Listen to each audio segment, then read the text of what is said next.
Assalamualaikum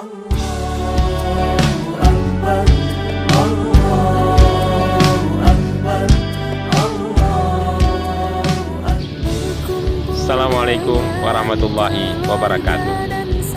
Sahabat, Ramadan memang telah pergi meninggalkan kita.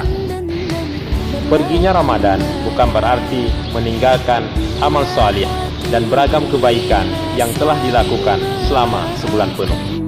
Seorang ulama mengatakan, kun rabbaniyin wala kun ramadaniyin.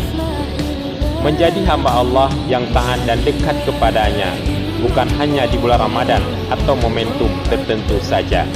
Seorang hamba Allah yang Rabbani senantiasa berubudiyah kepada Allah tanpa ada batasan tempat dan waktu.